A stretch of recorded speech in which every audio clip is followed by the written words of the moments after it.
জুলাই তিনি পথে নামছেন। না, উদ্দেশ্য তো একটাই, যখনই মমতা বন্দ্যোপাধ্যায় বিপদে পড়েন বাঙালি বাঙালি মন্ত্র জপ করেন। বাঙালিকে বেশি দিন বোকা বানিয়ে রাখা যাবে না। বাঙালি হিন্দুর আগামী দিনে চরম বিপদ। এই যে অনুপ্রবেশকারীরা যাদেরকে মমতা বন্দ্যোপাধ্যায় ভারতবর্ষের নাগরিক বানানোর চেষ্টা করছেন, উদ্দেশ্য একটাই, মমতা বন্দ্যোপাধ্যায় এবং তার দলের উদ্দেশ্য তারা ভোটে জেতার জন্য যা ইচ্ছে তাই করতে পারে, নিজের মাকেও বিক্রি করতে হলে করতে পারে। সেই জন্য তাদের উদ্দেশ্য একটাই যে মুসলিম অনুপ্রবেশকারীদেরকে ভারতের নাগরিক প্রতিষ্ঠা করে বাংলার ডেমোগ্রাফিকে পরিবর্তন করা, বাংলার জনসংখ্যাকে পরিবর্তন করা এবং 1946-47 সালে বাংলার তৎকালীন বাংলার যে পরিস্থিতি হয়েছিল সেই পরিস্থিতি ফিরিয়ে আনা, কলকাতার বুকে আবার গ্রেট ক্যালকাটা কিলিংসের মতো ঘটনা ঘটানো, আবার ফের মুর্শিদাবাদকে রিপিট করা, ফের দেগঙ্গার গাঙ্গাকে রিপিট করা, এটাই হচ্ছে তৃণমূল কংগ্রেসের মূল উদ্দেশ্য। কলকাতা সহ শহরতলির বিভিন্ন জায়গায় রাস্তা হয়ে উঠেছে ডোবা, ইএম বাইপাস, রুবির মোড়, উল্টোডাঙ্গা, সেখানে খানা খন্দ। এই শহর কলকাতার রাজধানীর রাস্তায় যদি এই ধরনের হাল হয় তাহলে কি বলবেন?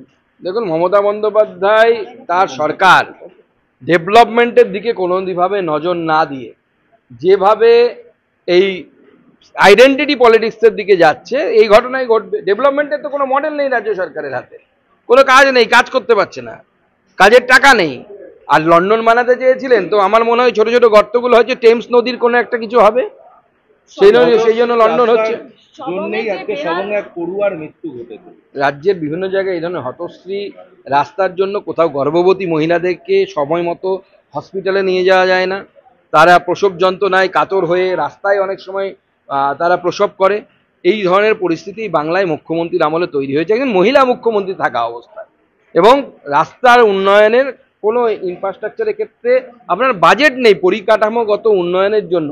বাজেট যদি আপনারা বাজেটে দেখেন যে কত টাকা অ্যালোকেট করা হয়েছে, সেই পরিমাণ অত্যন্ত নগণ্য। বেশিরভাগটায় দান ধ্যানের মেলা খেলা করতেই চলে যাচ্ছে। মেলা খেলা করতে কারো আপত্তি নেই, কিন্তু আপনি তার সাথে ইনফ্রাস্ট্রাকচারাল ডেভেলপমেন্টের জন্য, পরিকাঠামোগত উন্নয়নের জন্য তো আপনি আপনার ইনভেস্ট করবেন।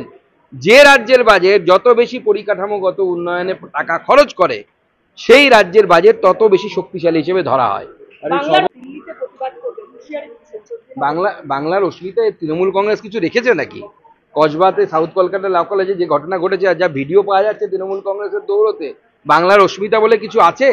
বাংলার অস্মিতা যদি রাখতে হয় তো তার সবার আগে তো ইউসুফ পাঠানকে গুজরাটে পাঠাতে হবে, সবার আগে পাঠিয়ে ওখানে একজন বাঙালিকে দাঁড় করাতে হবে, দাঁড় করিয়ে তাকে বাঙালিকে নিয়ে সেখানে সাংসদ বানাতে হবে।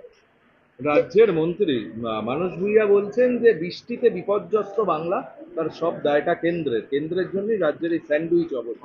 কেন্দ্র বৃষ্টি পাঠাচ্ছে উপর থেকে, ওনার সময় এসে গেছে আর একবার ধুতি তুলে দৌড় করাতে হবে, যেরকম আগে দৌড় করেছিলেন, অনেকদিন দৌড়ননি, আবার ধুতি তুলে দৌড়বেন। খেজুরিতে যে অভিযোগ আপনারা করছেন সনাতনী বলে খুন করা হয়েছে, আগামীকাল আপনাদের বন্ধ রয়েছে, কিন্তু সেখানে একটি ভিডিও ভাইরাল হচ্ছে, বিদ্যুৎ মৃত্যু হচ্ছে এমনটাই ছবি দেখা যাচ্ছে।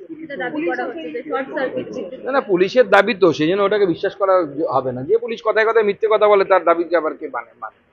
আমাদের ওখানে পশ্চিমবঙ্গের বিভিন্ন জায়গায় আমরা তো দেখেছি এর আগে, এটা নতুন কিছু নয়। এই যে মহরম হলো কয়েকদিন আগে, তাতে যে হামলা হয়েছে, হাওড়া গ্রামীণে হামলা হয়েছে, বিভিন্ন জায়গায় হামলা হয়েছে, এটা নতুন কিছু নয়। হিন্দুদের উপর উদ্দেশ্য প্রণোদিতভাবে হামলা করা হচ্ছে বিভিন্ন জায়গায়। চাকরি প্রার্থীরা যখন রাস্তায় বসে রয়েছে, দেখা যাচ্ছে যে তৃণমূলের যারা গোষ্ঠীদ্বন্দ্বে মারা যাচ্ছে তাদেরকেই একটা করে চাকরি দিয়ে দেওয়া হচ্ছে, মানে এটা না, এটা তো অ্যাডমিনিস্ট্রেশনের অপব্যবহার এবং জনগণের টাকা বা গভর্নমেন্ট এক্সচেকার তার নয়ছয় হচ্ছে। প্রয়োজনে আমরা এর বিরুদ্ধে কোর্টে যাব। বীরভূমের যে অঞ্চল সভাপতি খুন হলেন, তার স্ত্রী জানাচ্ছেন যে যবে থেকে তিনি অঞ্চল সভাপতি হয়েছেন তারপরেই তার বাড়িতে চিরকুট আসছে, চিরকুটে রাজনৈতিকভাবে খুনের হুমকি। এই যে অঞ্চল সভাপতিরা সব খুন হচ্ছেন, অঞ্চল সভাপতি হওয়ার পরে চিরকুটে খুনের অভিযোগ, এই অঞ্চল সভাপতি হয় কি এত?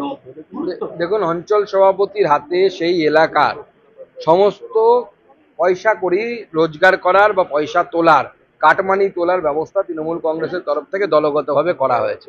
স্বাভাবিকভাবে লোভনীয় পদ, যেমন অনেক সময় আমরা শুনি যে পুলিশের বেশ কিছু জায়গায় পোস্টিং পেতে গেলে অফিসারদেরকে টাকা দিতে হয়, সেরকম তৃণমূল কংগ্রেসেরও অঞ্চল সভাপতি হতে গেলে কোনো না কোনো নেতাকে পয়সা দিতে হয়, টাকা দিতে হয়।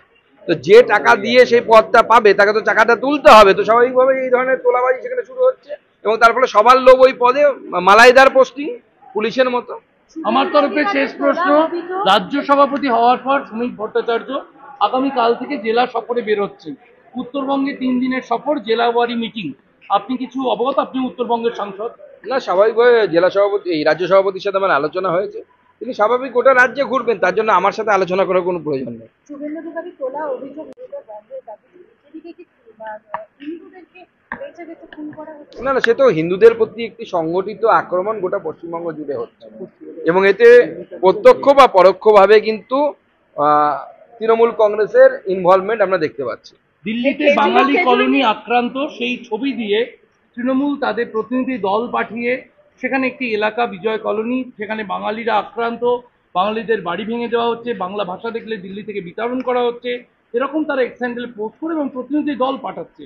আপনারা এই যে বাঙালিকে বিভিন্ন জায়গায় বের করে দেওয়া হচ্ছে, এটা অভিযোগ যে ছবি সহ বিভিন্ন জায়গায় করা হচ্ছে, এটা আপনারা কিভাবে দেখছেন? বিভিন্ন জায়গা থেকে আপনারা চন্দ্রিমা ভট্টাচার্য তিনি অভিযোগ করছেন দিল্লির যমুনানগরে বাংলার লোকজন থাকে বলে জলের লাইন কেটে দেওয়া হচ্ছে। না না, বাংলার লোকজন বলে জলের লাইন কাটা হয়নি। রোহিঙ্গা মুসলিম যারা আছে, যারা অনুপ্রবেশকারী আছে, তাদেরকে বেরোতে হবে সেখান থেকে। অনুপ্রবেশকারীদের তো থাকার জায়গা ভারতবর্ষ নয়। অনুপ্রবেশকারীদের তাদের নিজের দেশে ফেরত যেতে হবে। ওখানে যারা আছে তাদের নামগুলো দেখলে আপনারা বুঝতে পারবেন কারা আছেন। মমতা বন্দ্যোপাধ্যায় তাদের জন্য গেছেন, ভোট ব্যাংকের জন্য সাগরিকা ঘোষকে পাঠিয়েছেন সেখানে।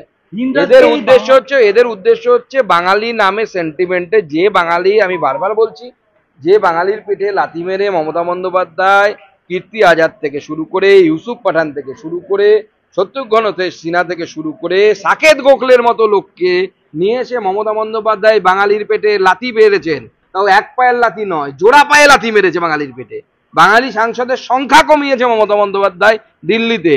সেই মমতা বন্দ্যোপাধ্যায় এখন বাঙালি বাঙালি বাঙালি মন্ত্র জপ করছেন, কারণ মমতা বন্দ্যোপাধ্যায় বুঝতে পেরে গেছেন যে বাঙালি হিন্দু যদি বুঝতে পারে আগামী দিনে এই অনুপ্রবেশকারীরা তাদেরকে পেটাবে, তাদেরকে চন্দন দাসের মতো, হরগোবিন্দ দাসের মতো, কলকাতার বুকে গেট ক্যালকাটা কিলিংসের মতো বাঙালি বা হিন্দুদের দেহ পড়ে থাকবে, এটা যদি বাঙালি হিন্দুদের মাথায় ঢুকে যায় তাহলে আগামী দিনে মমতা বন্দ্যোপাধ্যায়কে ক্ষমতাচ্যুত হতে হবে।